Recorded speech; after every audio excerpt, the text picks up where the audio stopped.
Good morning, all of you. I welcome the honorable judges who are part of this webinar and making this successful, and all the senior counsels who are eagerly willing to join hands with us to make this webinar a movement, I would say, rather, which a note of happiness. And welcome all the judges from the professional judiciary as well as all the advocates, especially my dear young friends. You are the target of this webinar. So today we have Ms.Chithra Sampath. She's one of the very famous advocates in civil as well as criminal side. And the very important thing about her is she is both a trial lawyer as well as an appellate court lawyer. And she has been designated as a senior counsel, senior advocate by the Madras High Court. And her enrollment was in the year 1983. Initially, she practiced in the Kadalur District Court under Mr. S. N. Krishnamurthy, father of Justice K. Kannan J. And from 87, M.N. Krishnamurthy, sorry, I stand corrected. And in the year 1987, I think Chithra Sampath ma'am has joined the office of one of the doyens of the Madras Bar, senior advocate Mr. T.R. Rajagopalan and T.R. Rajaraman, and has been practicing before the High Court of Chennai since then. And she has established her independent office in the year 1998. And in the year 2012, she has been designated as the senior advocate by the Madras High Court. Her area of specialization would include writ jurisdiction, law of property, rent control legislations, constitutional law, company law, and winding up of proceedings in the courts, probate and all the interstate matters, Hindu law, law of contracts, tenders, specific relief, negotiation instruments, and the list goes on and on and on. And known for her prowess in the law and very flamboyant language, anybody who sees Ms. Chithra Sampath in the court would immediately fall flat for her argumentative capacity. And her other activities would involve delivering lectures in the Judicial Academy in Chennai for newly recruited judges. And she has undergone training as a mediator under the auspices of the Madras High Court Mediation and Conciliation Center. And she's one of the certified mediator of the Mediation Center. I think the credentials are rich enough to speak of Ms. Chithra Sampath, and may have the pleasure of hearing her. Madam, you are welcome to start the seminar. Thank you for such very good words from Srinivasa Raghavan. And good morning to all the honorable judges and to all the listeners who are languishing and laboring at their abode on this Labour's Day.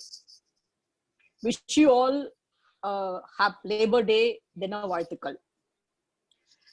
And so far I have been heard people only telling me I'm a fighter, I'm a person with whom to be dreaded and all that. It's nice that the host has given me encomiums and has made my day very pleasant today. Thank you, Srinivas Raghavan and Hemalatha. No, I only speak the truth, nothing but truth outside the court. Oh, okay. This lecture actually is targeted only against the young lawyers who are perplexed with the requirements of contents of pleadings and what relief to ask for in a civil suit. I therefore request the honorable judges, seniors and experienced counsel at the bar to mute their mic for at least 45 minutes when I go through the fundamentals. Otherwise it will be boring. I like to face more questions than being an orator. So that's why I have prepared the PowerPoint much in advance and placed it in the domain for a faster delivery. And I would also request the participants to type their questions and give it to the host so that after the end of the lecture, it will be easy for me to answer the questions, and the number of questions answering also will be faster. With this, I will make my beginning. My topic has been generally about pleadings, and more specifically with reference to pleadings in declaration suits and suits for injunction. There has been a vexing question which has been there as to what I should ask, what I should not ask, how I should ask, how I should not ask, what I should say in the plaint, what I should not say in the plaint. See, nowadays, we are going to move towards e-filing and more computer basis, and we're going to go really to virtual courts. This law of pleadings becomes very important, and you cannot have a casual approach. As NL Raja the other day when he spoke about commercial courts, he said, this has been introduced and it is only a test. In the law, in the years to come, all other classified suits will also face the same acts. In other words, today, to avoid filing, what we do is we type the cost title, we put some paragraphs, we put the prayer, affix the court fee, and then present it. And then later take a return and then comply with that. But that should not be the attitude from hereafter. We are going to have a changed scenario by way of e-filing, after which you cannot do modification. And anything under Order 6, Rule 17 for amendment of plaint or amendment of pleading otherwise is going to be very tough. And when it's going to be timed and programmed as to what time you can do, you cannot add, you cannot subtract. We have to be doubly cautious when you're going to go ahead with preparation of pleadings and approaching a court of law to redress our grievances. The first and foremost, what I feel is, when a client comes to you, as a trial lawyer, as I always felt, when he comes to you, you have to first listen to him. Nowadays, the clients are very smart. Some people come with a draft plaint itself. So we'll not worry about that. Okay, you have a draft plaint. It will, in fact, save you time by looking into it, but that should not be the law. You have to discuss with him, find out what are all the documents he has.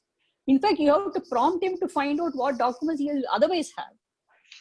And in respect of any immovable property, insist for the production of the latest encumbrance certificate to enable you to know who are the persons who are really behind the scene and who are really persons in whom we have to make a claim. Then after you have a discussion with him, you have to prepare a notes and then prepare a plaint. I have seen junior counsels who just take the plaint, prepare the plaint, just take the documents from the client. They don't sit with them. They don't have any discussion. They take the documents, they send them off. They prepare their plaint on their own, get the signature and file. What happens is later when the defense is taken and the man is put in the box, all your plaint pleadings goes for sixer and the plaintiff gives a different answer in the evidence. So that's the reason when you have a discussion with your client, you must also know why he has come to you. What are the cards in the hands of your defendant? If there is no urgency to approach the court by way of an order of injunction, I would request all the young advocates to issue first a notice to the other side to know what is in his hand and how does he defend your claim for any right in any aspect. You will know what are his cards to some extent so that you can prepare your pleadings accordingly, then prepare your reliefs. See, in one matter, in fact, I have been regularly saying that when I was a young lawyer, my senior constable Kannan had asked me to prepare a plaint. He gave me a very old man. In fact, I have been very affectionate towards old people in all the courts, either in Kadalur or in Chennai when I was with T.R. Rajagopalan. Any senior citizen will always be assigned to me. I do not know. Probably I look very arrogant, but still they have considered me to be very patient with the old people. So to extract information and instructions from a very old client is very difficult because they live in their old memories. So in this case, when I took instruction from the old man, he gave me all the details and then I said, okay, I'll have to file a suit for declaration and injunction. I prepared a draft plaint and I went and met the senior with great pomp and this. Then the moment he called the client, he never looked at my plaint, but he just asked him, he said, yes. The next moment, he threw the plaint in the dustbin and said it should be a suit for partition. Because under the will, the property has been given to very many people. So this is how, because I said he has not informed me about the will, then that was the argument I placed to my senior. He said, no, It is the duty of the advocate to get all the relevant information from the client. They will know everything, but you will not know anything. You must know how to get instructions. So the fundamental premise on which an advocate can grow is only to get proper instructions, and you must know how to get instructions from your clients.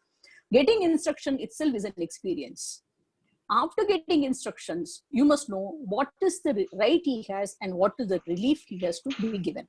You must advise him in advance that what is the relief that is available to him.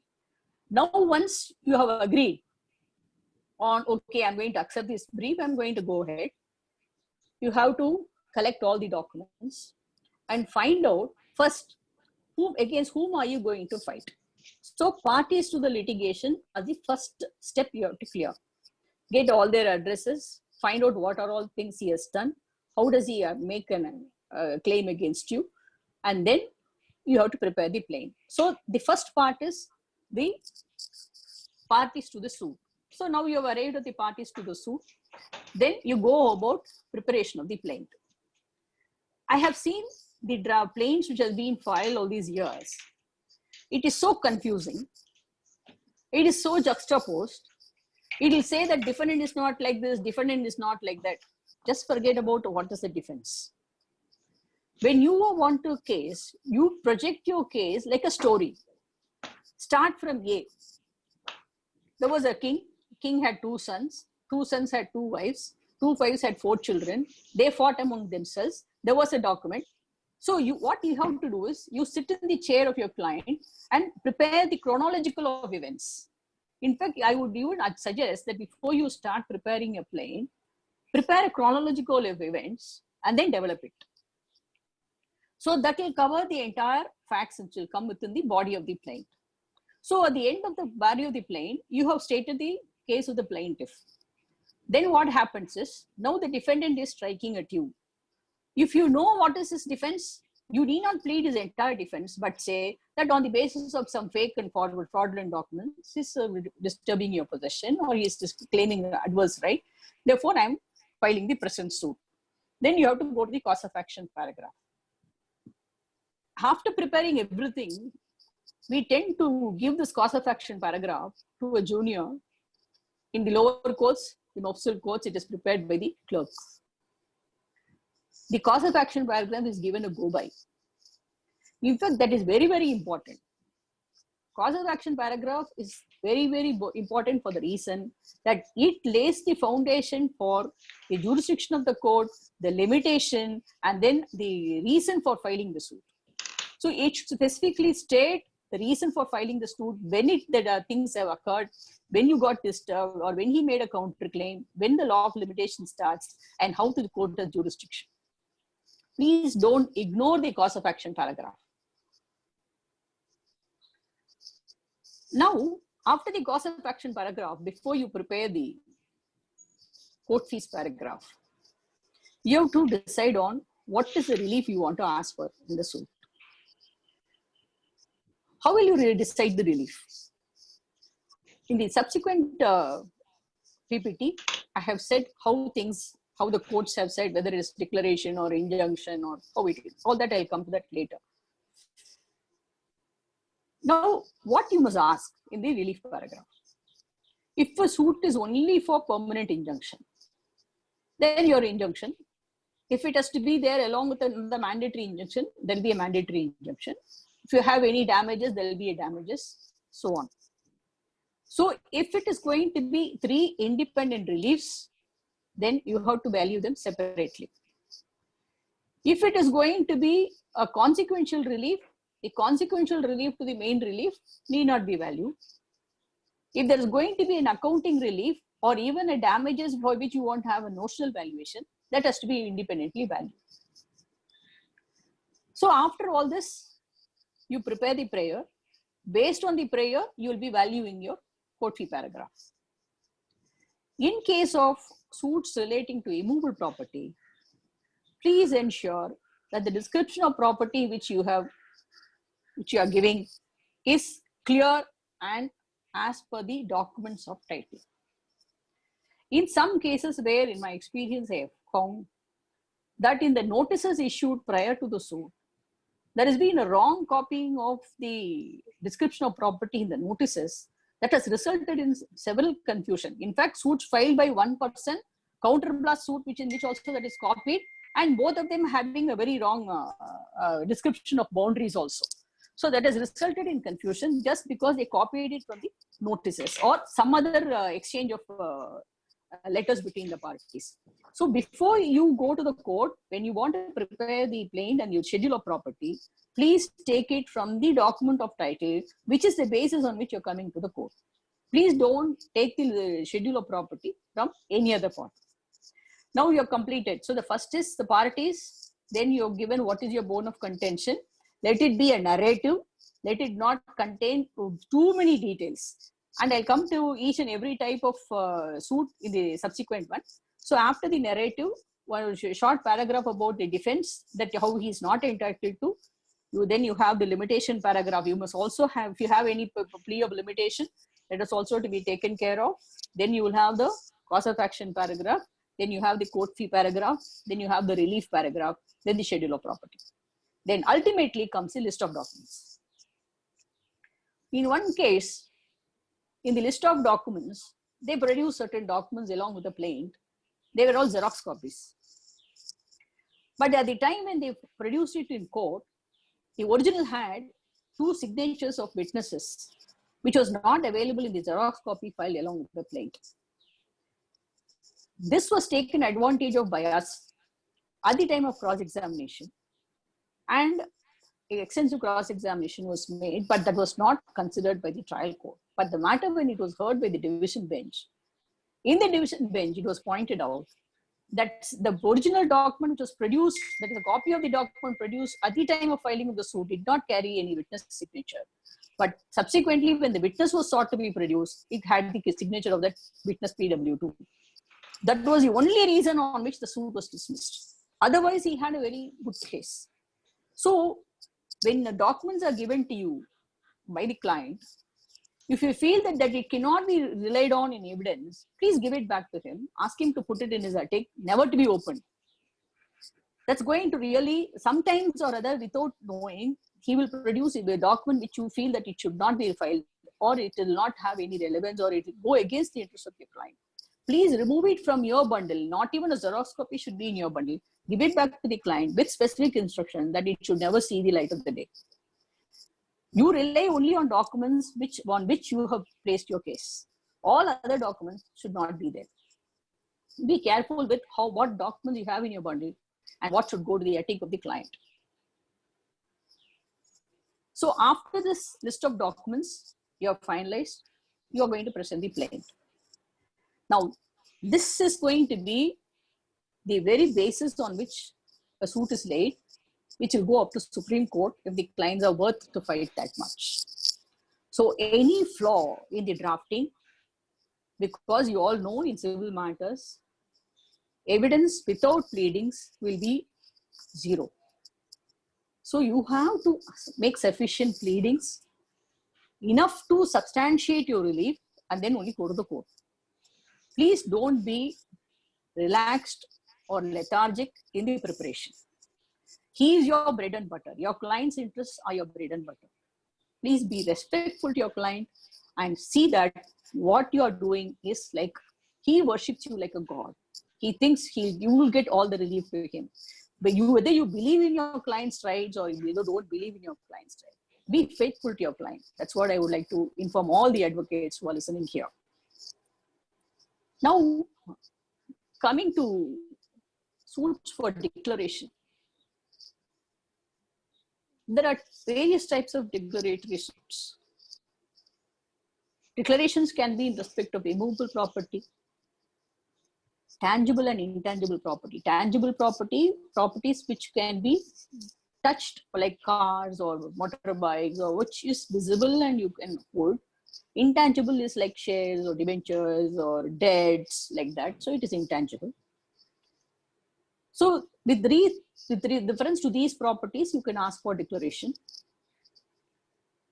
Which are the sections which govern this type of suits is what we are going to see. It is governed by section 34 and 35 of Specific Relief Act. and section 9 of CPC. 34 and 35 are very restricted. It speaks about a right to take the declaration by the plaintiff alone.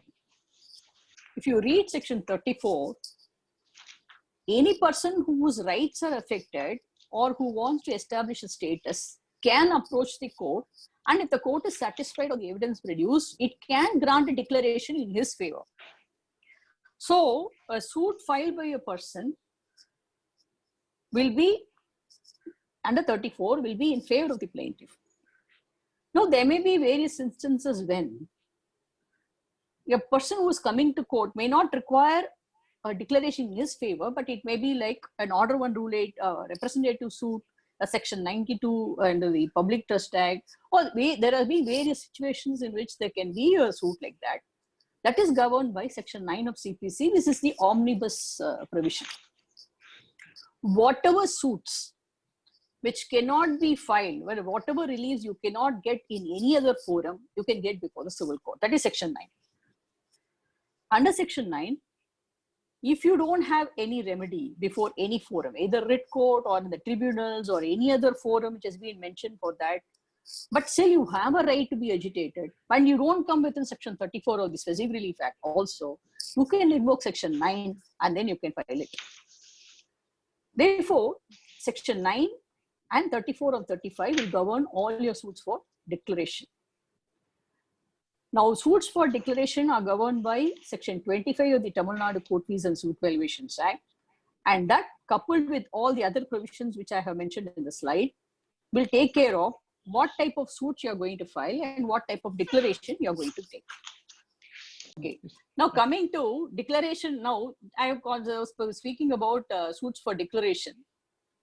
So, regarding immovable property, what are the various types of suits you can file for declaration is, one is for title, everybody knows, then right of tenancy, then you have mortgage suits, trusts, for cancellation of decrees, preemptive rights. I have categorized it there.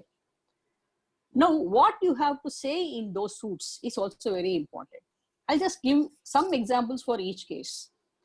When you take a suit on title, if you have a document of title, then you have to plead about that specifically and then proceed. Suppose you don't have any document of title, then you cannot sue on title, but you can only ask for possessory title. So possessory title will go under adverse possession. Or even without adverse possession, there has been cases where there can be possessory title declared, that I'll have discussed in the next slides, that comes just following later. So in a title suit, unless you have a substantive document to prove your title, you cannot maintain a title suit. Regarding tenancy, when you are going for a tenancy suit, there can be registered documents as well as unregistered documents. Registered documents, you can simply say in your plaint that this is a registered document, I have entered into a tenancy agreement with him, these are the terms. So you need not incorporate all the terms in the registered agreement in your plaint. I have seen plaints specifically incorporate the entire agreement in the plaint, which is not required. In fact, Mr. Sampath Kumar, a senior counsel in Chennai, when I came to the bar here, I have seen that his plaints were only half a page. The cause of title, cause of action, prayer and court fees will be larger than the body of the plaint, because he will say that this is governed by this document, all the terms of contract is covered by the document, this is all the issue, is denying I'm coming to court. 2 paragraphs, that is all the plaint. But today what I see is they extract every clause in the agreement between the parties and therefore make the big plaint run to several pages, which is not required. If you are relying on a document, you can specify the document and just be done with that and say how it is correct and how it is not. Terms and contents of documents need not be specified. That is the issue on title.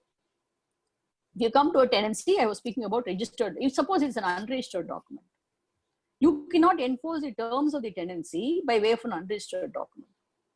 But therefore, you will have to say in your plaint that this is the amount I had paid under the tenancy, this is the terms of the agreement. You can plead the contents of the agreement in the plaint, because in case the defense does not deny it, it will become admitted facts, need not be proved. Therefore, in case of tenancy agreements, if it is an unregistered document, you cannot prove the contents of the document. You can say you need not extract the contents, but the main essence of the agreement between the parties, which has been orally understood, can also be incorporated as part of the plaint and then proceeded. In case of mortgage suits, absolutely it will be governed by the documents. That's why a format is given in the Civil Procedure Code as to how you have to prepare a mortgage suit.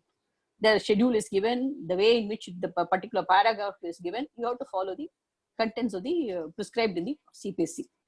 Regarding trusts, you have to plead when the trust was in there, who were all the trustees, how it went about, what are the resolutions were passed, whether there has been regular meeting of the trustees, what compels you to come, whether you are a minority trustee or a majority trustee.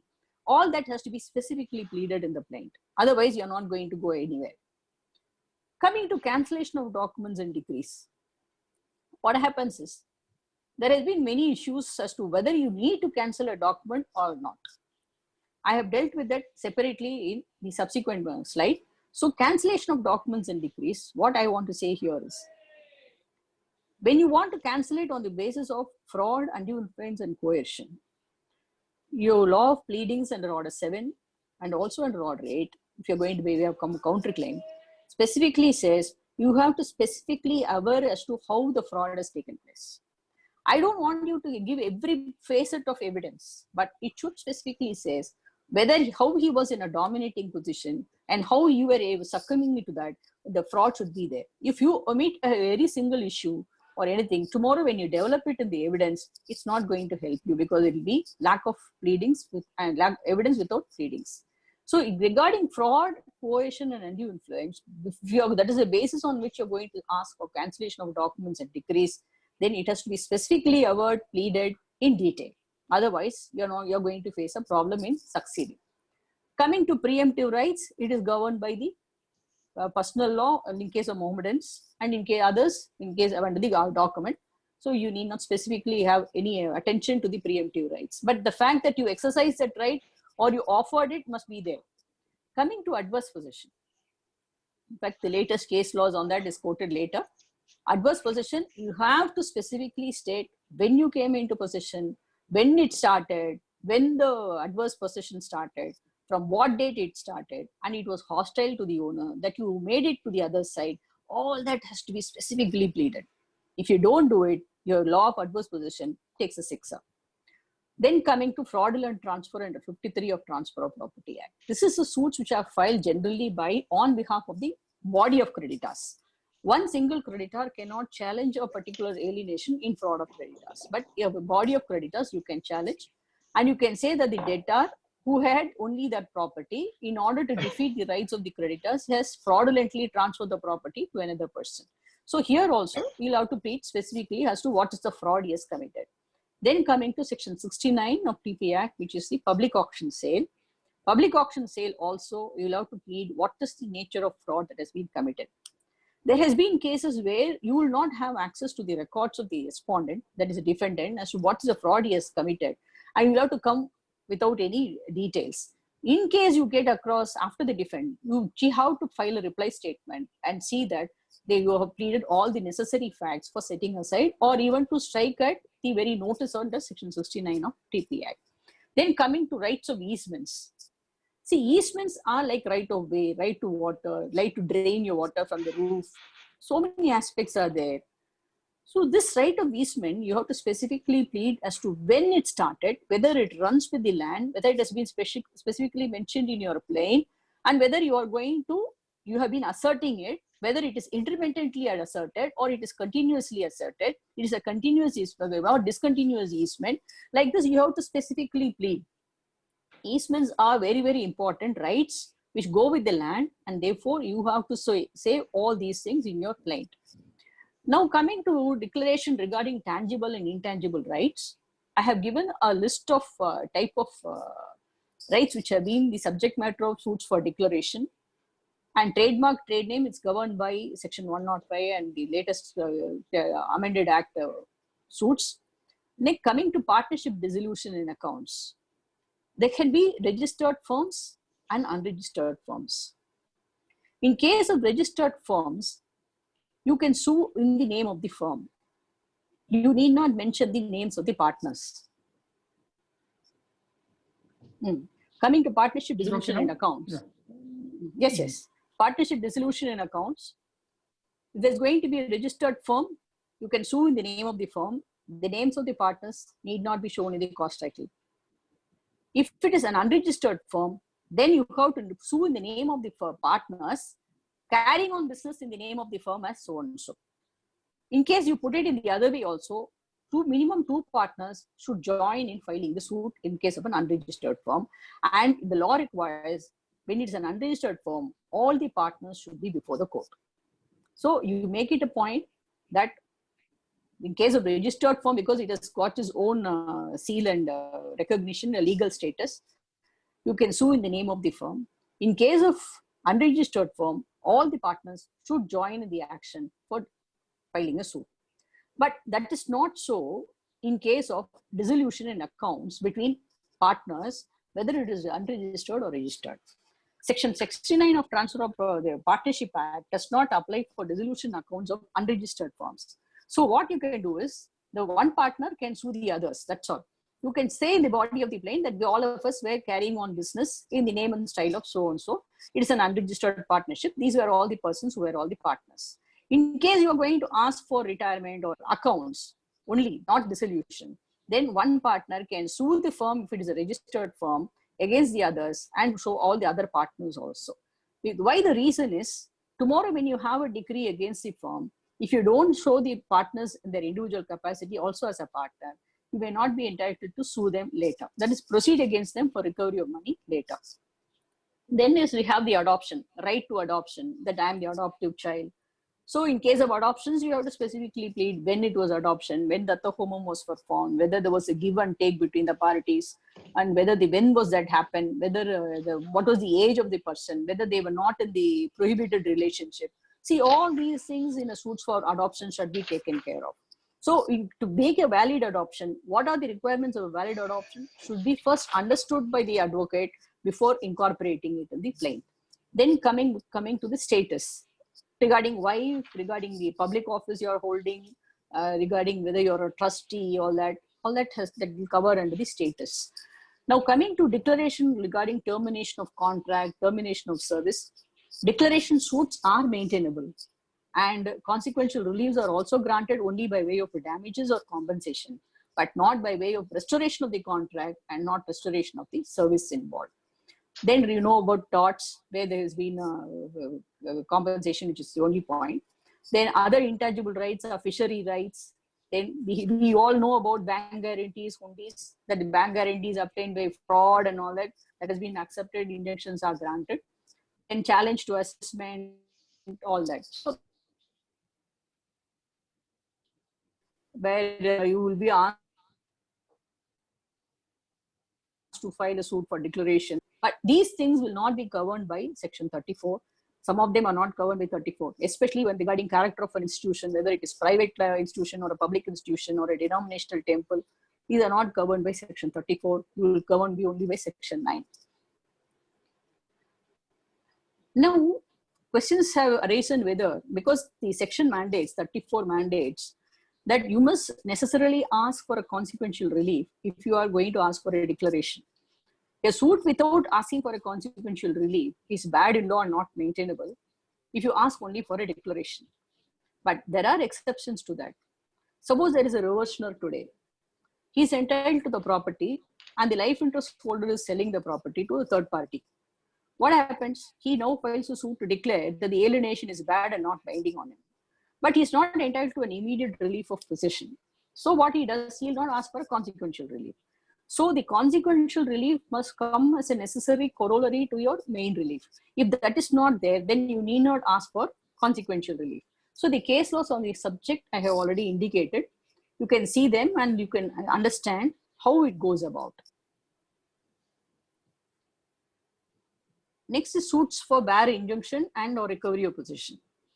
Now there has been a lot of conflicting views, and now that has been settled by the judgment of Anatula Sudhakar in 2008 4 SEC, which is been followed in subsequent cases also. So the maintainability of a suit for bare injunction and recovery of possession without declaration depends upon facts of each case.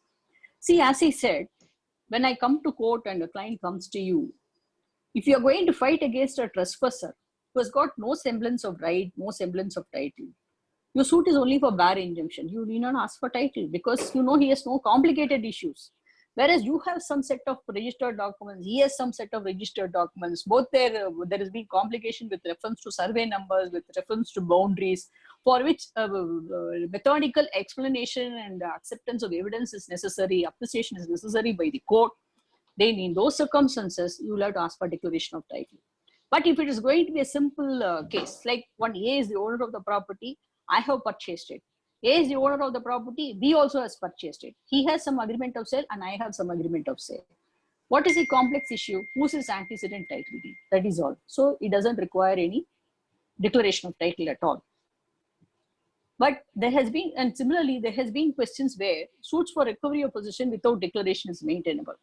Yes, the court says, yes, it can be done. That is 2016-12 and SEC and 15 to the 815 SEC, where the courts have said suits for possession without declaration is maintainable. But this is contrary to an earlier judgment, which is a 1989 Supreme Court or so, which is contrary to that. I've given both the judgments for all of yours ready reference so that you can adopt it to the facts which you are going to plead in the suits. Now, coming to a very interesting point regarding setting aside document in suits for declaration. See, I come to court declaring my title to the property. There has been a registered document with reference to that property prior to coming to my suit. It may be executed by me or on my behalf or nothing to do with me. If I have nothing to do with the document which is in existence, because such a document has come into existence, I am now forced to remove the clause in title. I come to court. I need not seek it to set it aside because I am not a party to the document. Or I am not claiming under the party to the document. Suppose I am claiming under my father. My father has executed a document. Then I have to seek to set it aside. If I am not a party to the document, nor am I claiming under a party to the document, I need not set aside that document. Similarly, there has been cases which says, if it is a plea of non-est factum, that is, I have not executed the document, it is not my document, I need not set aside. In fact, I remember a case, of course, I have not made a reference here. That was a case where the suit was filed to declare a particular document as void. The document said that it was executed by the plaintiff through the power of attorney 1A, and therefore the defense taken was that suit should be valued under section 40 of the Code Fees Act because he is a party to the document. The plaintiff had specifically pleaded that he had never executed a power of attorney in favor of A. So the power of attorney itself is a void document. He never executed it. Therefore, any sale executed by a power of attorney who has no power, it is a void document. I need not set aside. So the court accepted that proposition and said 40 need not be. It is for the plaintiff to prove that case. Suppose he is not able to prove that the power of attorney is not a valid document, but it is a valid document, then his suit has to fail. So the question is, what documents needs to be set aside and what documents need not be set aside. Now, there has been cases where a minor, I have pointed out, is a party to a document represented by his father.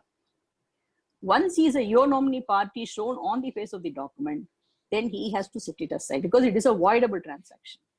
Therefore, now the question arises whether a transaction is voidable at my instance or void itself. If it is void ab initio, then it doesn't require setting aside. If it is voidable, then it requires to be set aside. So make this point very clear. Whether this document is voidable or void. If it is void, I can ignore it. I need not set aside. I can go for my main relief. If it is voidable, I have to remove it from the face of the sub-registrar's office before I get my title back. So this is the case laws which I have. Say, in fact, there is 2018-11 SEC. There was an earlier partition between the parties. Without setting aside that partition, you can ask for fresh partition, even assuming that you have ignored it or whatever it is. But if you are not a party to that partition deed, even though you were my major at that time, you are not even included in the partition. See, there has been cases where there have been brothers and sisters. The brothers alone divide the property among themselves without including the daughters. See, there are daughters who file a suit for partition. The brothers plead, no, we are already divided, there is a partition deed. The court says, no, I am not a party to the document. Therefore, the daughters need not seek to set aside the same. The partition among the brothers is not binding on the interest of the plaintiffs. So that's why I'm saying void and voidable. voidable, you have to set aside. If it is void, you need not set aside. This will be your major chunk from that one. Now, next point is, when you take a pleading, we have seen in suits for title, they'll trace the title in the first paragraphs. And just prior to the cause of fact paragraph, they'll say, the plaintiff has been in continuous possession for so many years. He is also prescribed title by adverse possession. Yes, has prescriptive title. That will be the ending of that last paragraph prior to cause of action. What does it mean? The courts have come down heavily on saying, once you take that inconsistent plea, then you fail. If you take the plea of adverse possession in a suit on title, where you plead title on base of documents, you cannot take that adverse possession plea. Once you take that, your suit has to be dismissed as not maintainable. Because if you plead adverse possession, you are admitting the title of the defendant. Once you admit the title of the defendant and you set up a plea of adverse possession, your plea of title goes to zero. It becomes zero because you're not relying on your title at all. Therefore, please avoid any plea of as a prescriptive title or adverse possession when you are strong on the ground of title based on registered documents. Don't go on the prescriptive title at all. Or if you're not very happy or you're not confirmed about your title documents, then you go for a prescriptive title, because now the Supreme Court has come to your help by saying long possession, prescriptive possession can also confer title and we can use it as a sword. Therefore, please be sure that you don't take destructive pleas. This is called mutually destructive pleas. It is contradictory and inconsistent between each other. Therefore, suits based on title don't plead adverse possession and also don't plead easements. Once you ask, suppose there is a way between the two houses. You say the property, that way belongs to you. It is part of your document. In the length and breadth measurement, that 5 feet will come within my property. It belongs to me. If you say that, you have to stick to that. You cannot plead easement. If you want to plead easement, you have to admit that the land belongs to the respondent in which you have a right of way. So you cannot have the cake and eat it too. That's the reason they say, please don't have inconsistent and contradictory pleas in the plaint. Whereas in the written statement, the defendant is entitled to take such plea and choose and elect it at the time of evidence. So don't compare the plaint along with the written statement. In the written statement, such contradictory pleas are allowed and it is open to him to choose whichever he wants at the time of trial, at the time of leading evidence. On the contrary, in the plaint, if you make a contradictory plea, you're not going to go anywhere. So in case of easements and adverse possession, in suits based on title, please do not bring in that in any part of your plaint. So for which I have given you case laws on that. Now there is a difference between alternative relief and inconsistent relief.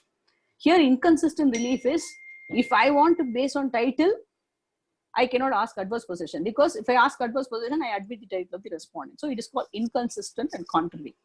But alternative, suppose I am asking for a title, but I am not able to get it.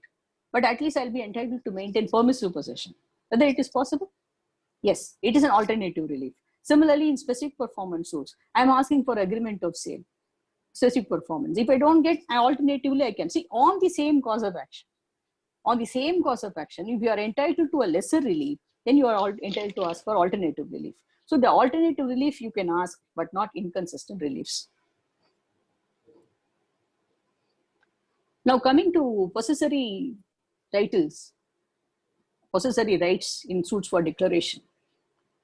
Regarding the adverse possession, now you have the latest judgment, which says 2019 9 ACC 488, 1908 ACC, which says that once you are able to establish continuous possession more than 12 years under Article 65, your title becomes perfect and you can sue on the basis of adverse possession that you have perfected title on that basis. But what the Supreme Court has specifically said is, the requisite pleadings for succeeding on the plea of adverse possession is that you took possession without force, that it was a secret possession, and it was not without permission. That is, it is without permission. That is, the original owner, without his permission, you came into occupy. You did not force the owner to come back, And thirdly, it was without secrecy. Only then you can plead adverse possession. Now, by the amendment of section 6, I find originally even a trespasser was entitled to maintain a suit against a true owner under section 6. But under section 6, it specifically says only persons from whom you have taken possession and they have dispossessed you wrongly, you are entitled under section 6. I think Mr. P.B. Balaji will be addressing you in the next session, so I'm not traveling much on that. But I am taking help from that section to show that where your possession is without force, without secrecy, and without permission from the owner, your possession becomes adverse. So that is the law on the subject. So you please look into these judgments before you draft a suit on the basis of adverse possession, where what pleadings are very much necessary, specifically to be mentioned in the part of the claim. Normally, we have cases where the mortgagee will never be prescribing title against the true mortgager. There has been one exceptional case in 2018 10SSC where the mortgagee was able to establish that he had an sale agreement with him, though there was no registered sale deed, that he took possession pursuant to an agreement of sale, he has paid the money. And though there was no registered sale deed, his possession from the date of that particular agreement became adverse to the true owner. Therefore, he was an absolute owner of the property and his prescribed title. That was an exceptional case which has been taken up to the Supreme Court in 2018. That will go title on when mortgagee can prescribe title against the mortgagor. Otherwise, once a mortgage, always a mortgage is the law on the subject. Similarly, as between co-sharers, we have always saying when in a suit for partition and all that. See, adverse possession is as against third parties. As between co-owners or co-sharers, we always use the term as ouster. Ouster in the sense, I refuse to give you your share. I'm exclusively enjoying my property. You have nothing to do with this. You keep out of this. This is called ouster. Now, there has been very many cases on this that for 30 years, the only son will be there, will be having 4 the sister will already be married and settled away. They'll you not have parted with any income. There's been no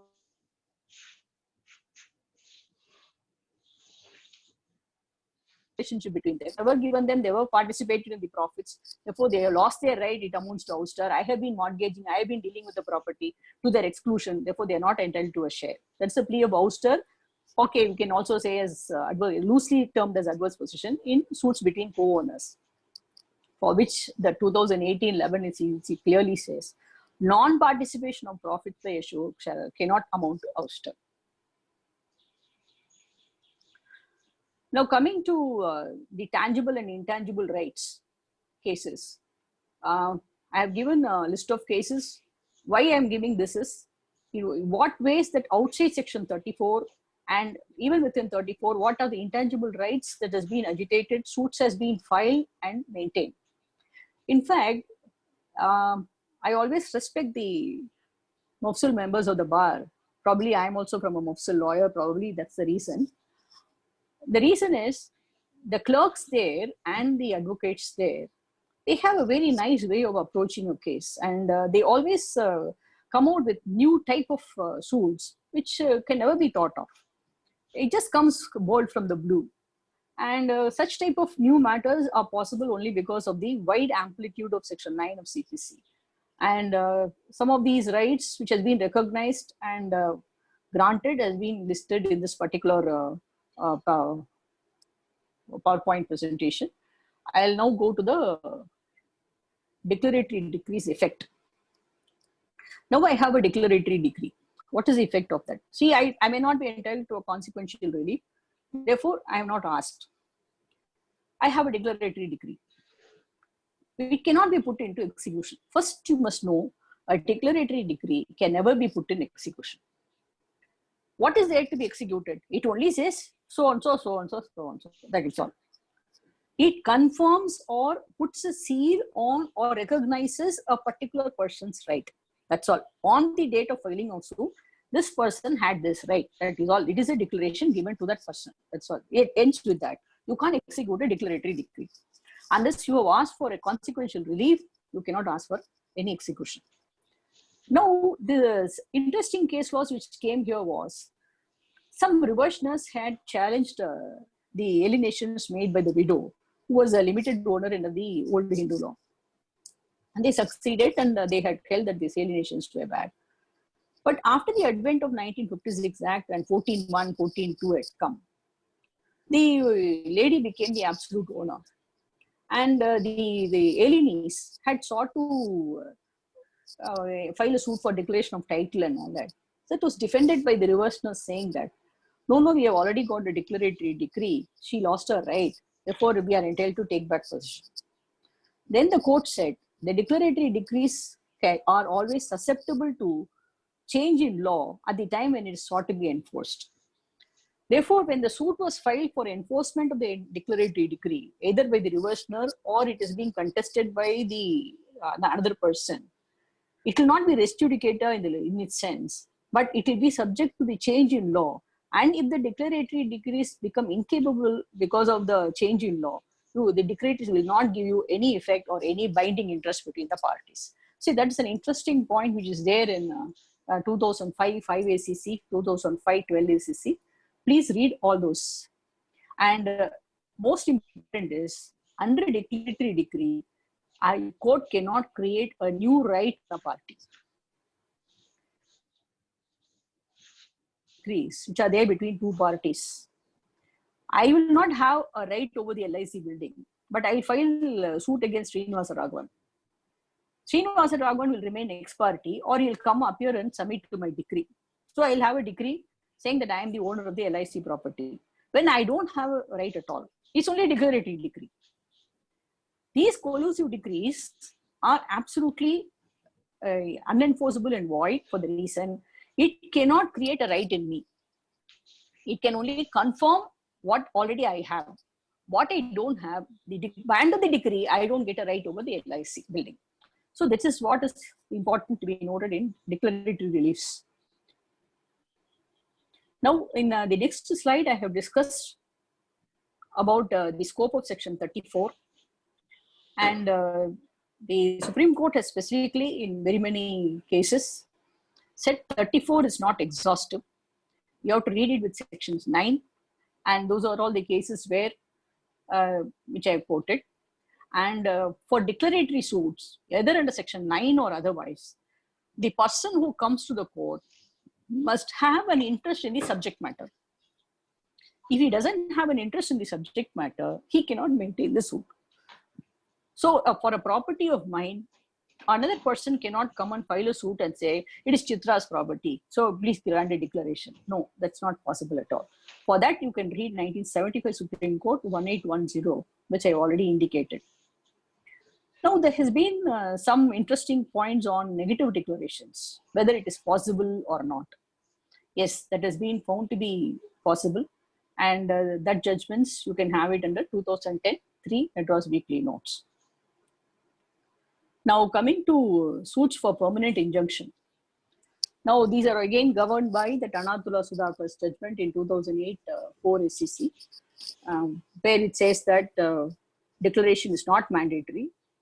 So you can go through those cases and can find out whether in your type of suit or the facts which has been presented by the client in your favor, whether your declaration relief is necessary or not.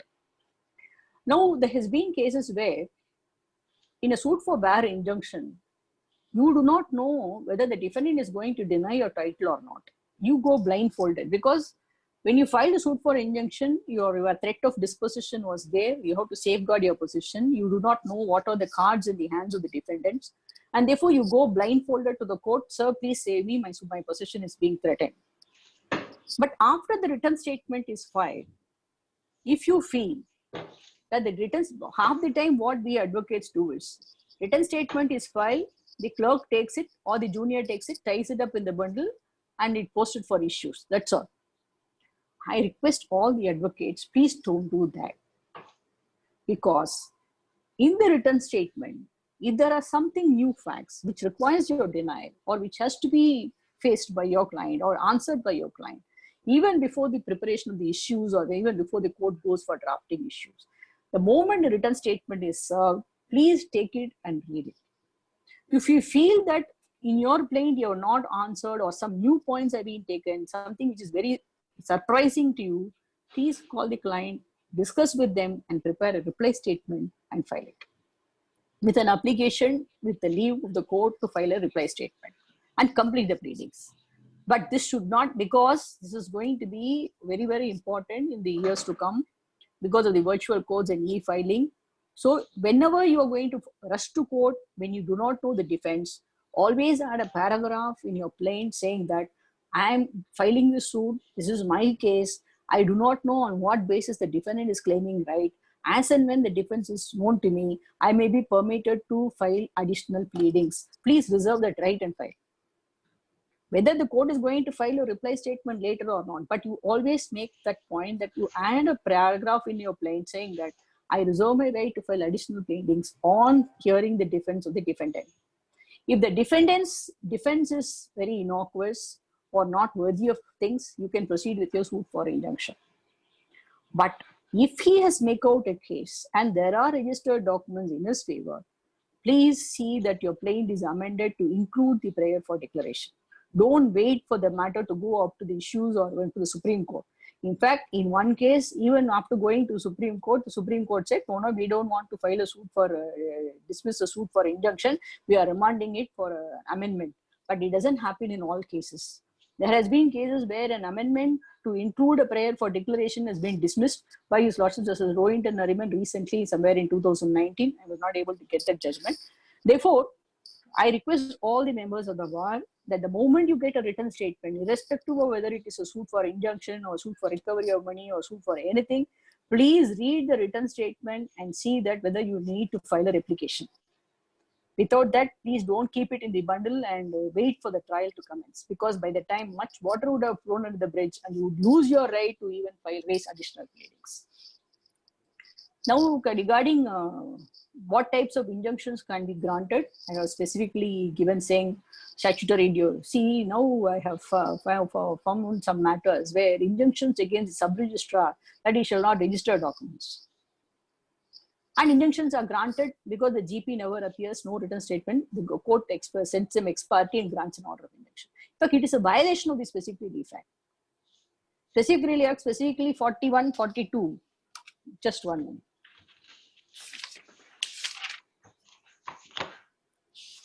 Yes, section 41 of the Specific Relief Act specifically says you cannot prevent a person from discharging his statutory duty. But injunctions are being issued by the courts at the instance of suits which are only for saying this is my property, nobody should register this property. Only against sub-registrar and against the whole world. It's not a judgment in rem. Suits which are filed here under 34 are only judgments which are in personam. You see section 35. Section 35 specifically says it is a judgment inter partes. It is not a judgment in rem. It cannot be against the whole world. So only as against that person. In that type of suits, you get a declaration or injunction against the sub-registrar saying he shall not perform his duty with reference to a particular document in respect of that property, which is absolutely a void and a violation of section 41. Please don't do that. Don't entertain such suits. If they are judicial officers who are here, if you are going to listen to me, please don't entertain such suits which are an injunction against performance of statutory duty or performance of any government or statutory authorities' performance of duties. And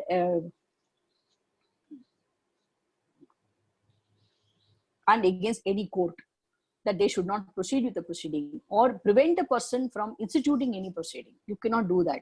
In case he institutes such proceeding, you always have the benefit of section 10 of CPC to stay the proceedings.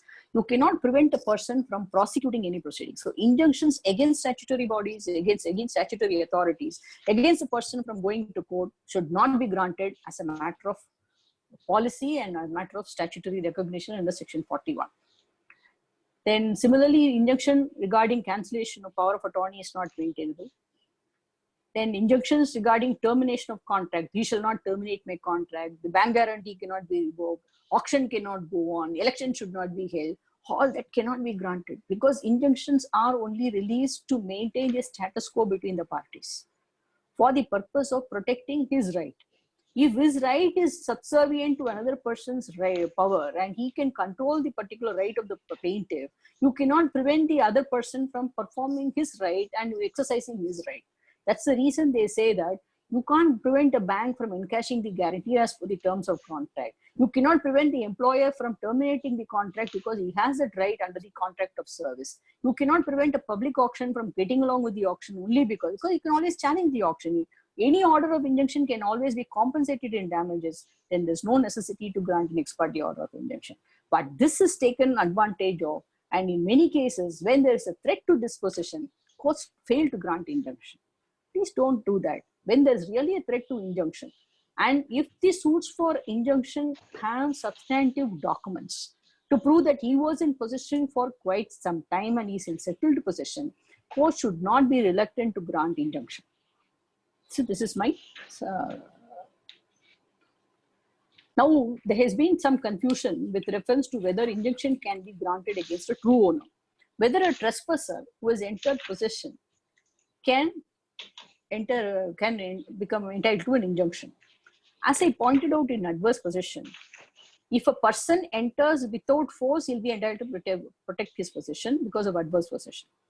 But if he comes with force, then he's not a person who's entitled to any equitable relief. Therefore, against a true owner, it is not maintained, for which I have given the case law here. Similarly, usually we don't give injunctions against co-owners or co-sharers. In this 2008-4 SAC, what happened was one of the co-sharer was in exclusive possession of one particular flat. It was admitted by him throughout the proceedings. But at the end of the proceeding, just prior to the final decree, one of the co-sharer ousted him from possession and he took possession of the property. So he filed an application for restoration of possession. The court said, even though Order 39 Rule 1 and 2 cannot apply, we are granting him possession under Section 151 because the injunction relieves itself is only to maintain status quo on the date of suit.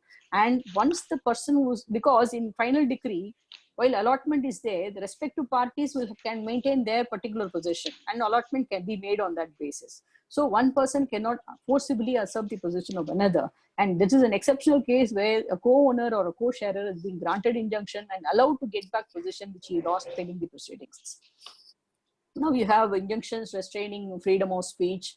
Then you have that under 42, performance of a negative agreement.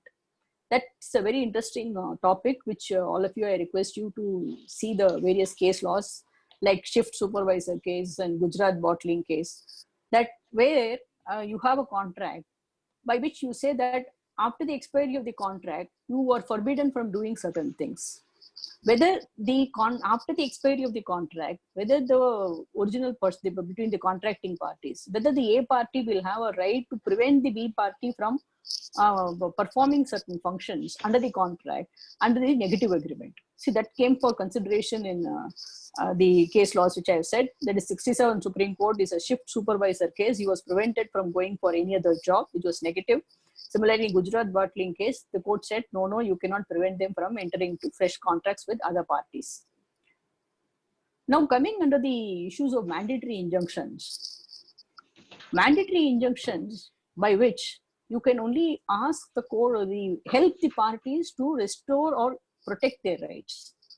You cannot create new rights under mandatory injunctions. As I said, declaratory decrees cannot create new rights. And under mandatory injunctions, court cannot write a contract between the parties. So in these cases like 2007 and 2017 SCCs, the courts, after declaring a particular cancellation or particular termination as void, made a further direction like a mandatory injunction, that's why it is a writ of mandamus, to directing them to enter into a contract, give them the allotment and all that, which is not the realm of court or jurisdiction of the courts. That is what the case law is. Now,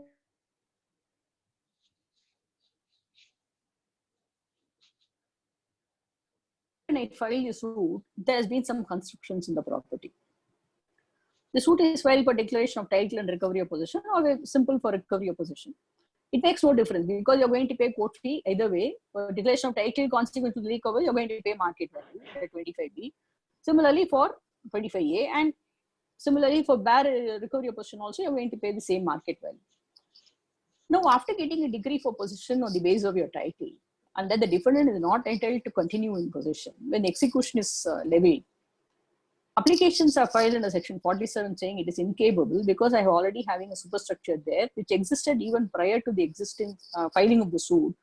Therefore, you cannot execute the decree. See, that was the stand that was taken. Then the court said no.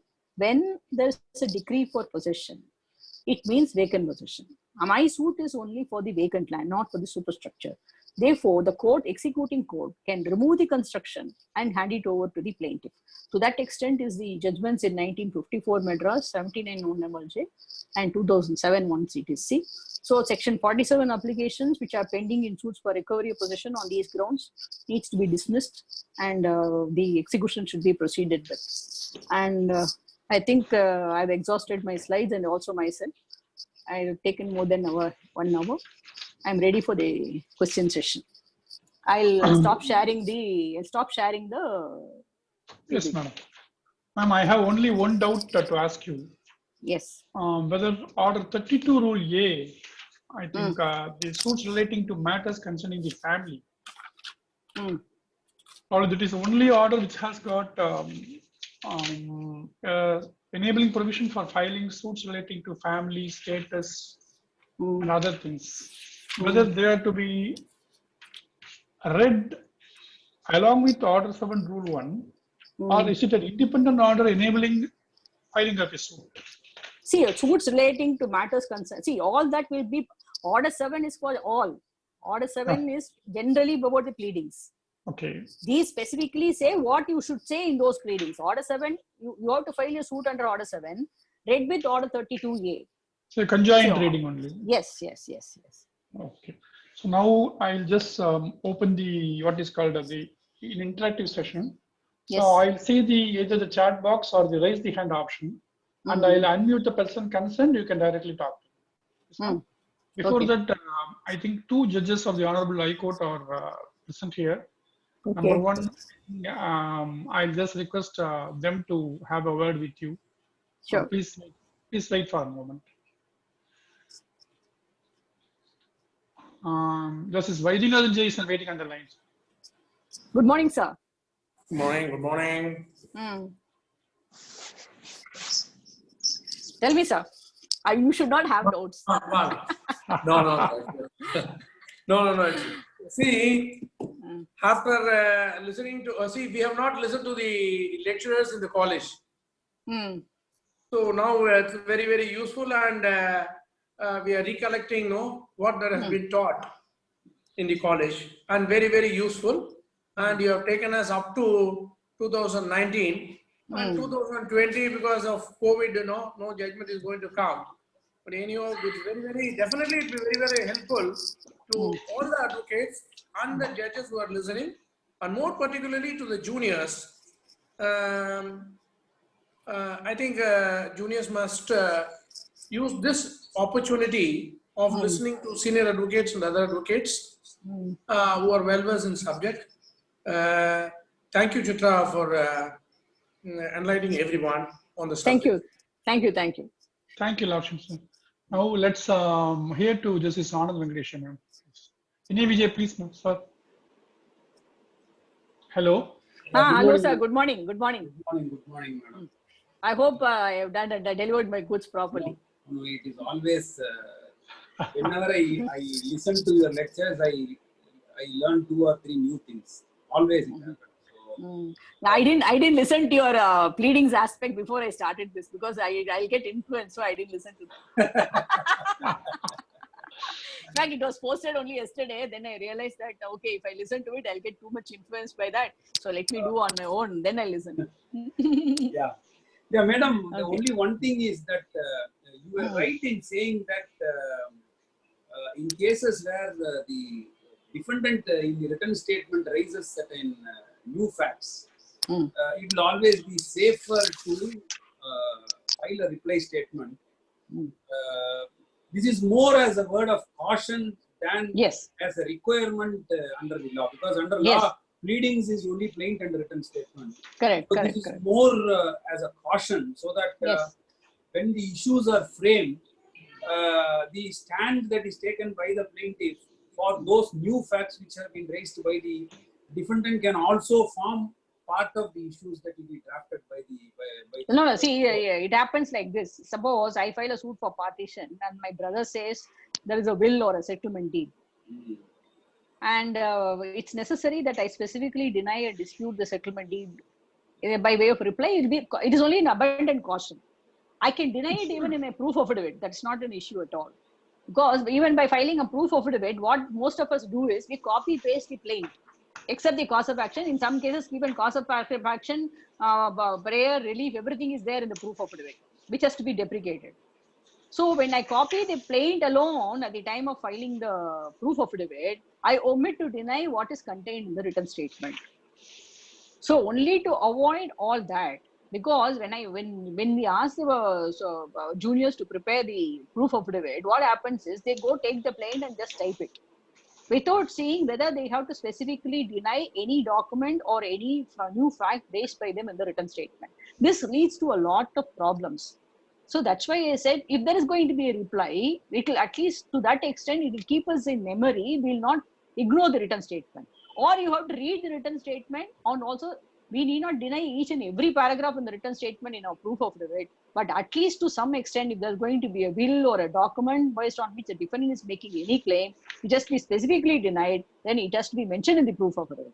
See, that's the why I'm saying that better you file a reply statement, and there will be sufficient pleading before the court why you're disputing it. And suppose he's relying on a will, and you know that the father was not well, and he was not in a sound disposing state of mind, or he was already declared insane or something. You should say that, because then it will be evidence without pleading. No? Otherwise, you have to wait for the defendant to come to the box and put him in cross-examination. In nowadays, I am finding it very difficult to mark any document in cross-examination or even get any details in the cross-examination. Everything they say, I don't know. So this leads us to a very fundamental thing, that I should place my documents, even in respect to countering the defense, it should be done in the chief examination itself. Because finding nowadays the advocates as well as the parties are refusing to answer any questions in cross-examination. That's the reason why this typically happens in that section 69 suits also, where it's a public auction. We may not be knowing most of the details in those cases. Correct. That's the most important. The reason why I raised it up was, that's the most important reason as to why we are having lectures of this nature, because this is exactly something which you will not find in any book.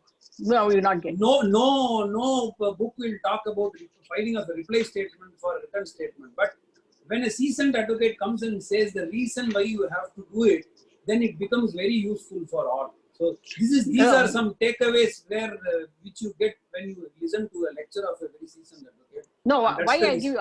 Now I have burnt my fingers only because of that. I'm giving this particular idea to the advocate. See, in one matter, I had, in fact, I came by way of a change of college. So when the suit proof affidavit was filed, I asked my junior to do it, and they filed. In that, there was a suit for specific performance where my client has given a check for a particular amount. That check has not been encashed is what the suit was. The check was those days it will be valid for 6 months. So the suit was filed within 3 months from the date of issuance of the check. So they did not say anything about the non-encashment of the check in the plain. In the written statement, she specifically, which was filed after 6 months, she has specifically said that I have not encashed the check.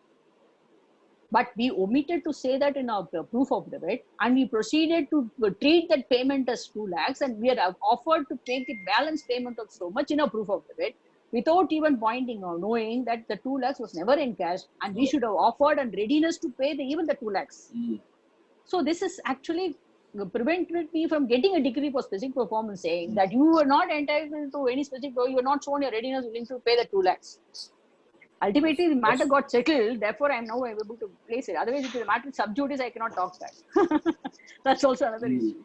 So that's why we have burnt our fingers, and in evidence at the time, because I'm basically a trial lawyer and able to see these difficulties. That's the reason why I'm expressing my requesting the advocates to follow some of the small tips which there for in the matter of trial works. That's all. That's right. Thank you so much. Thank you for your time. Welcome. Thank you, ma'am. I think I have A.L. Gandhimadi on the line. I request her.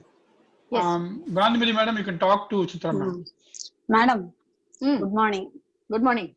Actually, the similar question I want to ask Anand Venkatesh has asked, and you have explained in detail. Very good. Only the question that suppose if we don't file the reply statement and we want to add some pleadings in the proof affidavit, can we do it? See, it is an answer to your written statement. You can do it. If it is an answer to your yes. Other than a reply statement is not mandated at all. Yes, that's what I want to know. It's not mandated. See, in fact, in writ proceedings, now the High Court is saying that when after the government files a counter, if you want to bring in fresh documents or in reply to that you have to file a reply to that counter, counter affidavit, for which you have to file an application and seek permissions. Yes. So in writ proceedings itself it has come. So the same way, it is better that you place it on record so that it doesn't escape your memory or your mind at the time when you really you're in the trial stage. Otherwise, you tend to forget, because in your lot of maze of work, the client would say, okay, நான் உங்கள்ட்ட தான் சொல்லிட்டேன் sir, நீங்க பண்ணிருப்பீங்கன்னு நினைச்சேன்மா, இல்ல நீங்க சொல்ல வேணாம்னு விட்டீங்க அப்படின்னு நினைச்சேன்மா, உடனே நம்ம மேல தான் பழி போடுவோம். சோ அதனால கஷ்டங்கள் வரும். நானே உங்ககிட்ட ட்ரையலுக்கு வரும்போது நீங்க நிறைய தடவை என்ன திட்டிட்டீங்க, சோ அதனால உங்ககிட்டயே டவுட் கேட்டேன். Thanks madam. Thank you, Gandhi. Thank you. Now let's shift to Mr. Shankaran of Coimbatore. Shankaran sir, you can talk. Chithra. Yeah. Good afternoon. Hello, sir. Good afternoon, sir. Yes, sir. Though practicing mainly on the criminal side, I have this fundamental doubt on the question of alternative plea versus compatible plea. You were thinking about alternative plea versus inconsistent. In a suit for specific performance, can a relief for refund of money be ordered without there being a specific prayer? And there is now the courts have said yes. In fact, Section 22 is a bar originally, but the courts now have come out saying that it's an equitable relief. Latest judgment of His Lordship versus S.M. Subramaniam, and I think it's being upheld by the Supreme Court also. They say that you can order, because once you refuse a relief, even though he has not asked, you have to put the parties back in the same position they were at the time of contract. So you can order. That's what the law, there is a change. Though 22 specifically says it should be specifically asked for. Now there is a judgment which says that no, you can. The courts have granted. Now recently, not in the earlier. See, at that time you can ask it at any time. Even in the Supreme Court, you can ask for an amendment and ask for an alternative relief. So yeah, you can amend and ask for a relief anytime. See, alternative relief you can always ask anytime at any stage of the suit, even in a second appeal. It's not an issue at all. To Jessie Jeevapriya ma'am. Jessie ma'am, you can talk to Shita ma'am. Thank you, sir. Ma'am. Yes. Good morning, ma'am. Ma'am, you told that whatever we have not stated in the plaint, we can add it in the proof of it as a reply of the written statement. Yes. If something is stated in the written statement, we can add whichever we have not stated in the plaint, we can add in the proof of the writ. Yes, because you have to deny that. You have to deny it for denial. For denial. Then they will say it is not in the pleading. It is not found in the plaint. That's what I'm saying. I want you to avoid all the technical objections. So instead of filing it in the proof of it, see, in the proof you do not know what is their defense. Once you know the defense, now you can add it in the proof of it, saying that in the written statement they have come out with a particular statement which I am denying. You have to record the proof of it like that. You cannot just say some new pleading. Okay. So see, you have to say in the written statement the defendant has taken this particular stand. I am denying it on these grounds, sir. That way you have to put it in the proof of it. Because suppose you just imagine yourself, your client is standing in the box. What you will ask? என்னையா அவங்க வந்து எதிர்வாதி இந்த மாதிரி அவர் வந்து வழக்குல இந்த மாதிரி சொல்லியிருக்கிறாரு, எதிர் வழக்குறையில சொல்லியிருக்கிறாரு, என்னையா சொல்றேன்னு கேட்போம்ல நம்ம. அப்படிதானே சீஃப் கேட்போம் நம்ம. அதை விட்டுட்டு நீங்க உங்க கதையை நீங்க வந்து ப்ரூஃப்ல சொல்ல முடியாது இல்ல. So I have to file an amendment. Amendment வேண்டாம், ரிப்ளை ஸ்டேட்மெண்ட் போடும். கொஞ்சம் நிறைய இருக்கு, சீஃப்ல சொல்ல முடியாது, ப்ரூஃப் போட முடியாதுன்னா ரிப்ளை போடும். Madam, I think we will move to next person. One Miss Rukmani Venugopalan is waiting in the line. Rukmani ma'am. Hello. Good afternoon. Yes, sir. Good afternoon. Good afternoon, ma'am. Ma'am, thank you so much for the session first, ma'am. Ma'am, two question, ma'am. First, you talked about the setting aside of a document in a suit for declaration. Should that be done through an interlocutory application, ma'am, or should it be given in the pleadings? No. Main like interlocutory application setting aside document or concept. The interlocutory application is only for reliefs to maintain the parties at the same position at the time of institution of suit. Interlocutory application should be aimed only at that. But in the case na file பண்ணும்போது ரெண்டு parties என்ன status quo இருக்காமோ அந்த status maintain பண்றதுக்கு தான் interim reliefs எல்லாமே to aid the parties to come to a finality in the dispute between them தான் interim reliefs. நீங்க மட்டும் setting aside documentல interim reliefல கேட்க முடியாது. You have to make it a part of the main relief. நீங்க written statement போட்ட அப்புறம் உங்களுக்கு அது தெரிய வந்ததுனா அதை ஆட் பண்ணணும். Yes, ma'am. Second question, ma'am. Ma'am, there are two parties who are claiming title to one property, ma'am. Both of them have not established it. But one party only files a suit for bare injunction against the other. So, and I've come across cases which say that without establishing title, you cannot file injunction. So, in the Ananthala Sagar case, வந்து எப்படி ma'am இதோட இருக்காகோ or what is the effect? தான் சொல்றல complicated issues இருக்குன்னு வெச்சுக்கோப்பா. நீங்க ஒரு பக்கம் ஃபுல்லா ஒருத்தர்ட்ட ட்ரேஸ் பண்றீங்க, அவர் இன்னொருத்தர் இண்டிபெண்டன்ட்டா ட்ரேஸ் பண்றாரு, ரெண்டு பேருக்குள்ள சர்வே நம்பர்ல பிரச்சனை இருக்கு, ரெண்டு பேருக்குள்ள பவுண்டரி டிஸ்கிரிப்ஷன்ல பிரச்சனை இருக்கு. And the court cannot simply say, இப்போ ஒரு A இருக்கார், A B-க்கு வித்திருக்கார், C-க்கு வித்திருக்காருன்னா A ஓட டைட்டில் அட்மிட்டட். ஸோ B ஓட ஆன்டிசிடென்ட் டைட்டில் டீடர், C ஓட ஆன்டிசிடென்ட் சிம்பிளா முடிஞ்சிடும். அப்போ இன்ஜெக்ஷன் யாருக்கு கொடுக்கலாங்கிறது டிசைட் ஆயிடும். இது ஈஸி. ஸோ அதனால இன்ஜெக்ஷன் சூட் போறோம். அங்க வந்து பெரிய காம்ப்ளிகேட்டட் இஷ்யூ ஆஃப் டைட்டில் கிடையாது. ஆனா where is complicated issue of title. நான் இனாம்ல வந்தேன், எங்க தாத்தாவோட சொத்து, இவன் வந்து தாத்தாவுக்கு பின்னாடி உள்ள போயிட்டு அவனோட பக்கத்துல இருக்கிறவன் அவன் ஒரு ட்ரேசிங் ஆஃப் டைட்டில் வருவான். Where voluminous documents and complicated issues are there with reference to description of property, with reference to boundaries, with reference to survey number, location, identification, இத்தனை காம்ப்ளிகேஷன் இருந்ததுன்னா declaration suit தான் போடணும், injection போடக்கூடாது. Yes, ma'am. Okay, ma'am. Thank you so much. Thank you. Thank you, Rukmani madam. Ma'am, Chithra ma'am, I think NEVJ wants to ask one more question to you. I think one clarification must be. I think both of us are clear about it. There is one confusion insofar as the viewers are concerned, which I think we have to clarify at this point of time. And with your permission, I will do it.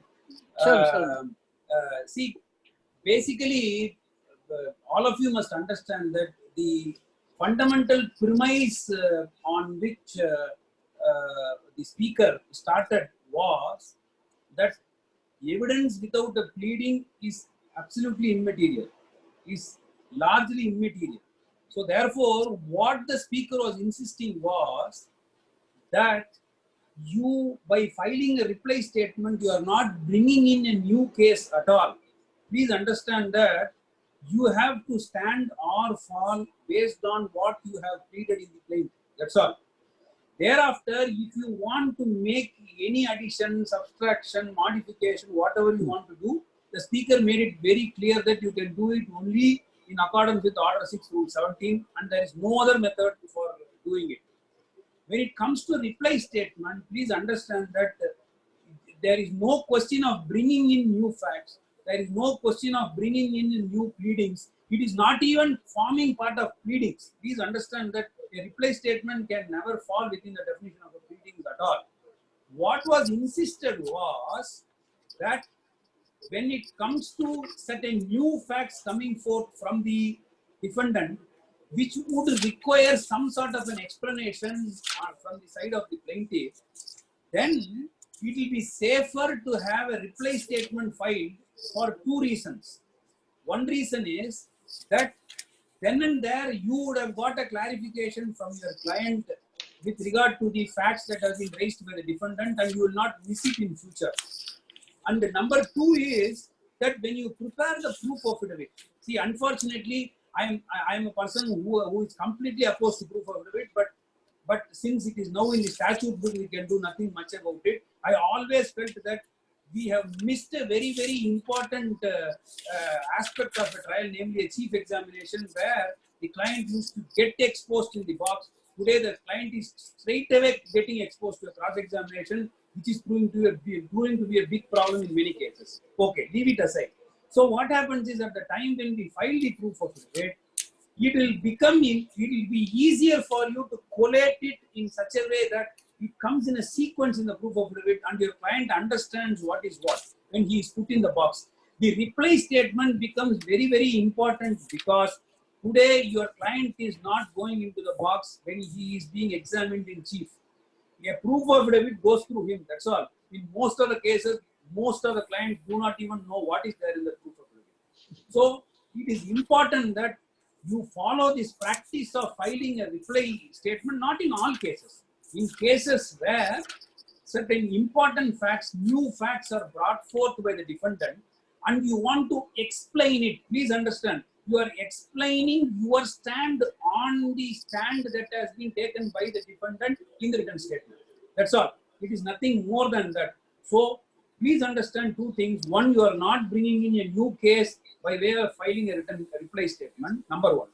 Number two, you are not trying to bring in some evidence by way of filing a reply statement because your pleading has stopped with the plaintiff.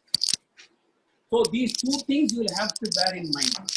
And the second thing which I wanted to say with the permission of the speaker is that there is one important area where I would request Chithra ma'am to do it, or I myself will say it. See, there are cases where even in a suit for injunction, for instance, in cases of vacant sites, in cases of properties, in vacant sites, what happens is that the possession follows title. So in such cases, what happens is that title becomes a substantial issue actually, even though your suit is on injunction. Chithra ma'am, do you want to expand it on that? Because this is one area where there is a lot of mistakes that are committed. So I want you to expand a bit on this area where even in case, because what happens is that one of your notes said that where a suit for injunction has been filed, a subsequent suit for declaration is not barred. That's perfectly right. But it may not apply to a case where the suit is, the bar injunction suit is on a vacant land. The problem would be in such cases, title will become a main issue. Two, in cases, even though in a case of bar injunction suit, the title would have become an issue because there would have been a cloud of title created by the other side, and in spite of it, you would not have chosen to amend your plaint and seek for a declaration. In all such cases, the subsequent suit for declaration becomes an issue. Chithra ma'am, if you want to expand it, please expand on that. No, see, for that also I have pointed out a judgment where it says that suppose because if you see section 27 A, B, C of the Port Visa Act, where the simpliciter suit for injunction only for possession and nothing else is decided, you can value it under 27C. But where the court is required to called upon to decide the title in order to grant a decree for injunction, it has to be valued under 27A. So that is what that aspect is considered in Port Visa Act. So even in suits for injunction, the question of title, as rightly pointed out by your lordships, has to be considered. It doesn't mean that it has to be totally ignored. Without title, you cannot grant an injunction. Without an absolute right, you cannot grant an injunction. That is there. But that in fact, in one case, the suit for injunction was filed, and the court ultimately dismissed it to the second appellate stage, saying that the plaintiff was not in possession, though he is the owner of the property. So he was advised to file on a suit for declaration and recovery of possession.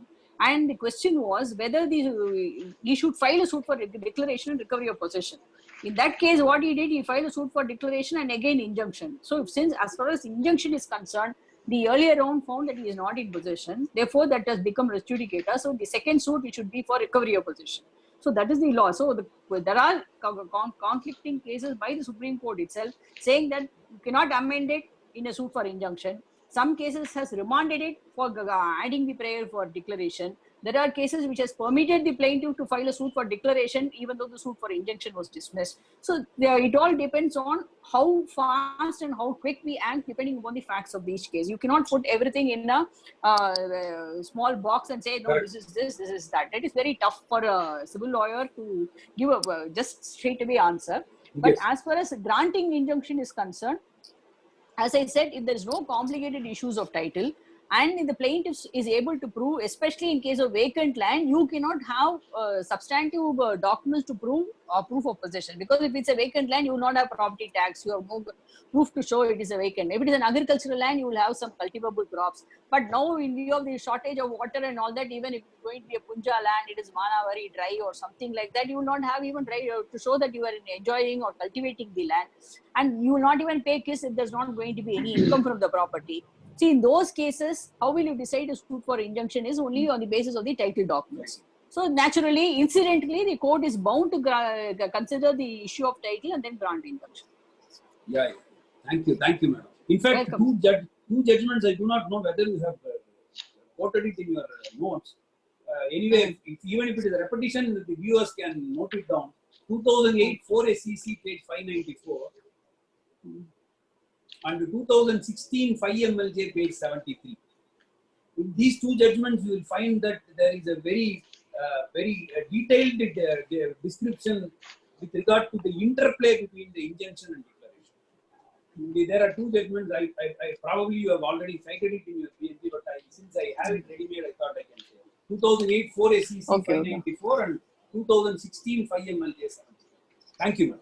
I think 594 I have mentioned, and 12 I don't remember. I just checked that. MLJ. Thank you, madam. Welcome. See, what judgments I have given is only a guiding factor for the lawyers. It is not exhaustive. It is not exhaustive. I am only saying that in these cases, these are all the questions which have arisen, and you will be guided by the principles laid down. And you please don't go by the judgment for framing of the relief in your suit. Your suit can even be the case for laying down a new precedent also. So go by your facts. You advise your client what will be the best relief that can be got from the document that is made available to you, and proceed accordingly. That's right. That will be my answer. Don't go only by, you have to see the judgments in the light of the facts which they have discussed. So you have to see that. Otherwise, without that, just going by that judgment, I'll apply it to my facts of the case, it will never work out. In fact, you will fail also. You just pros and cons, you have to weigh, then decide what relief you can ask for. See, in case of suits for recovery of possession, you can as well ask for declaration of title and possession, because court fee matter is not going to make. It's going to be the same. Only in case of suits for bare injunction, there's going to be a difference in court fee.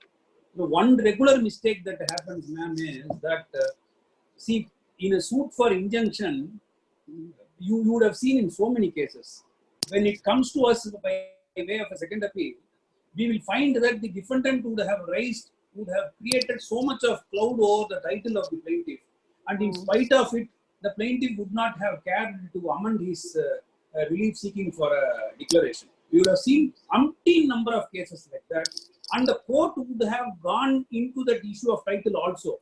In spite of it, they would not have done it. And at the stage of second appeal, we will be handling an appeal where only injunction will be at us. And they would not have done anything on the amendment. At least before 2002, we had this liberty or the right to seek for amendment of pleadings at any stage. So you must remember that we used to do it even in the second appeal stages. Now, after the 2002 amendment, post-trial itself has become impossible. It is very difficult to post-trial. So wherever in cases where a cloud is raised, the reason why I am trying to bring this is, again, trying to elaborate that reply statement. Again, to so that if in the written statement there is a substantial issue raised with regard to the title, where a cloud over title has been created, then I thought it is better that you advise all of them that they have to seek for a declaration of title. In fact, if you remember, there was a judgment of His Lordship Justice Rohinton Nariman, which said that the amendment of application to amend the prayer for include declaration in the suit for bare injunction was filed nearly after 10 years after the filing of written statement. The court has dismissed it, saying barred by limitation. Yes. Correct. So that's why I'm saying we do not know how the Supreme Court is going to view in each and every case. Each time, by the time you come to the next stage, there will be another judgment. Therefore, we will play our cards as per the facts which are available with us. Correct. It's very tough to say that this is right, that is wrong. It's very tough. Thank you. Welcome. Ma'am, now Mr. Tyagarajan, P.T.R. has been in the line. Mr. Tyagarajan. Ma'am, good afternoon, ma'am. Good afternoon. You said a reply statement is optional. Of course, amendment consent can be filed for denial of written statement.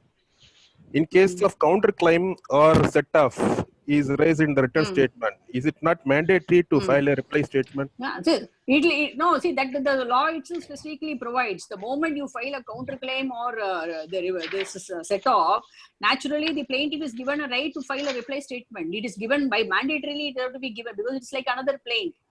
In fact, what happened was in one of my case, I filed a counterclaim in the by way of a written statement.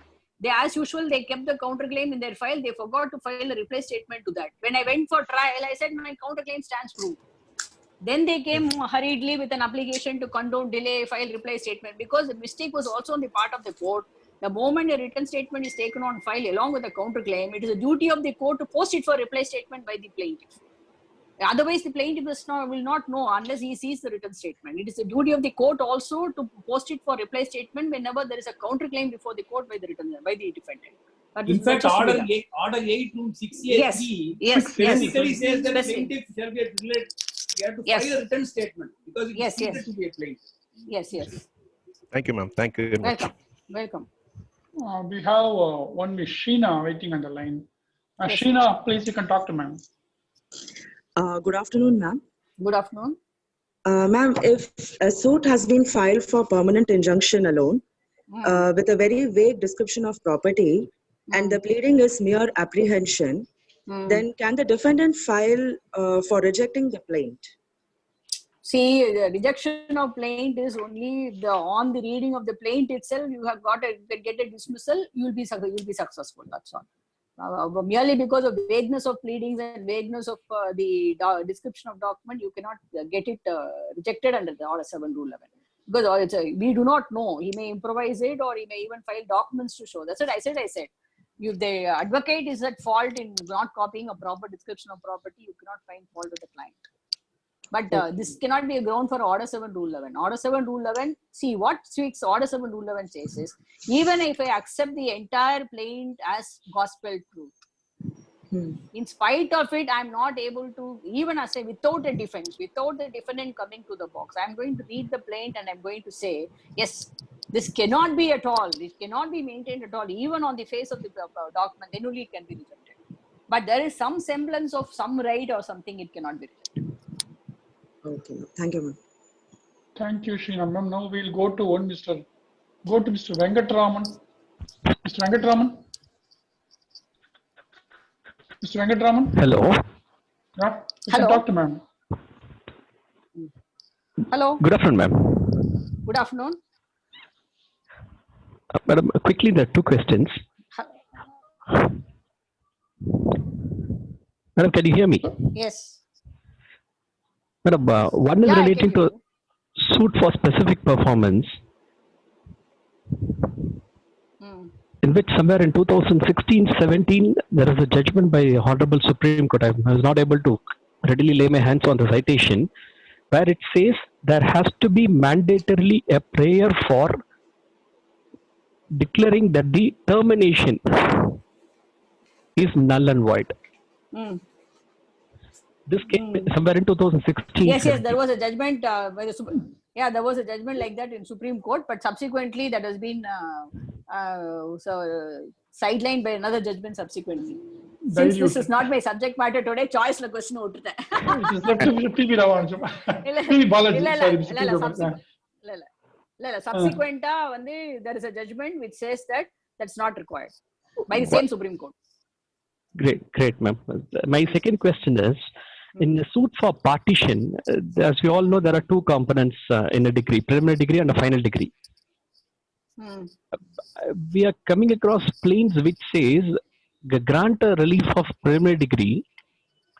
Then the second prayer is appoint an advocate commissioner.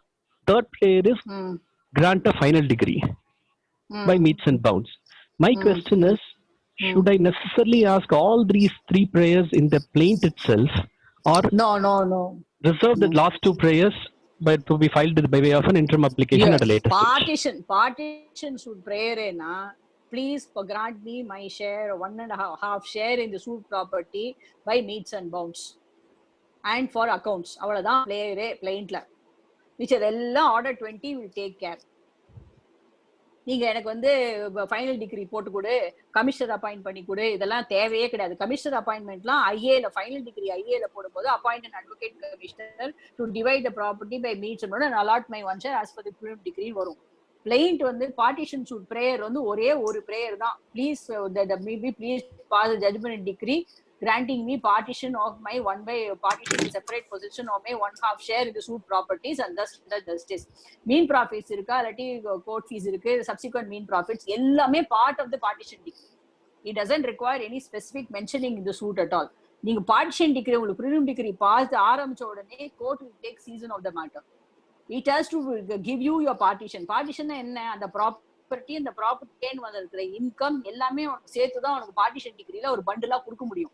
அப்புறம் சொத்தை ஒண்டி கொடுக்குறேன், income கொடுக்க மாட்டேன் அப்படின்னு சொல்ல முடியாது. It is a duty of the court to see that you are given the income and the property from the day you approach the court. அதனால தனித்தனியா இன்ஃபேக்ட் அதான் சொன்னேனே, எப்படி வந்து பிளைண்ட் பிரேயர் கேட்கணும், எதை கேட்கணும், எதை கேட்க கூடாது. இன்ட்ரிம் அப்ளிகேஷன் எல்லாம் மெயின் பிரேயரா, நாட் ஏலினேட்லாம் மெயின் பிரேயர்ல வருது. Not alienate is only pending right. Not alienating prayer வருது. Suit for a permanent injunction restraining them from disturbing my possession, permanent injunction restraining them from alienating the property. Alienating the property ல எப்படி வந்து main prayerல வரும் எனக்கு தெரியல. But that is being filed and being numbered and being decreed also. That is not correct. That is not the law. Great, the citation which ma'am was referring was 2017 2 MLJ page 632. 632. Yes. Grateful Lordship. But this is the judgment which ma'am was referring that it has sidelined. It has reversed the legal position. Watered down, basically. Great, wonderful. Because one small thing. Yeah, wonderful, ma'am. One final thing from the from your lecture. Somewhere in the middle, you are mentioning that under section 69 of the Partition Act, when the firm is unregistered. Partnership. When the partnership firm is unregistered, assuming there are 4 partners, all 4 of them can join as a plaintiff and file a suit against third party. Let's say for recovery of money. Okay.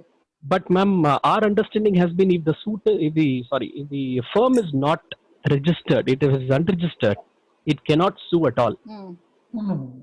No, that's what I'm saying. There's a difference between in the name of the firm and in the name of the partners. Partners individually. See, an unregistered firm means what? A partnership itself is a collection of parties.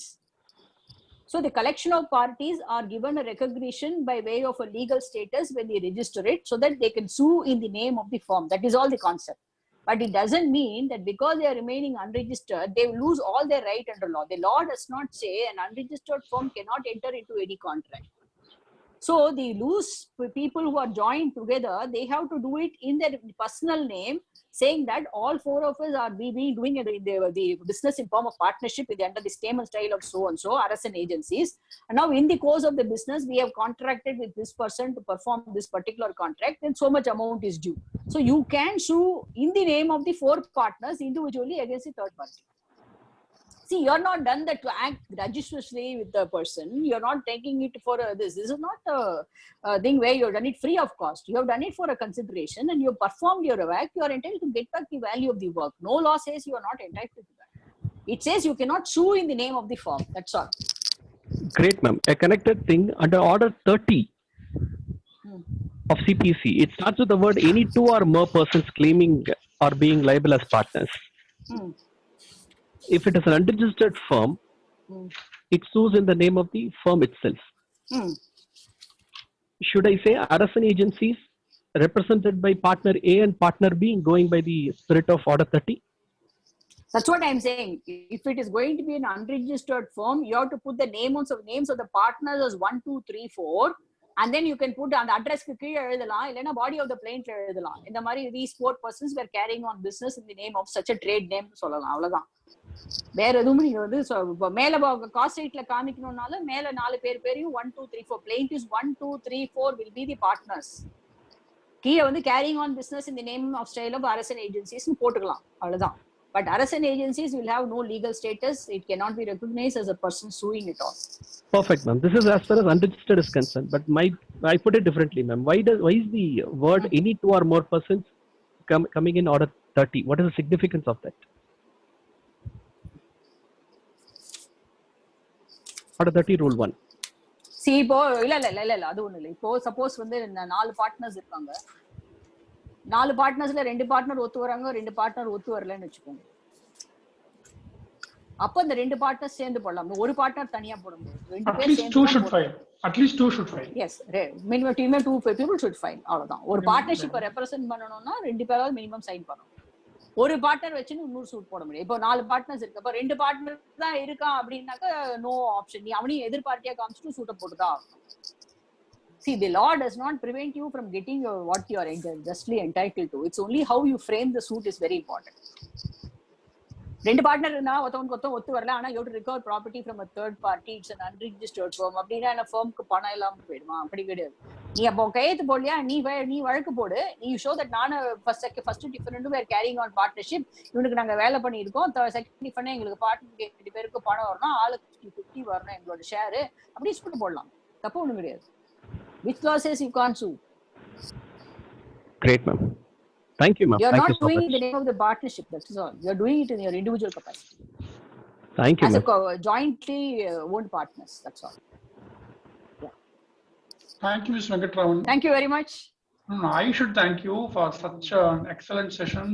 And it was like what is called not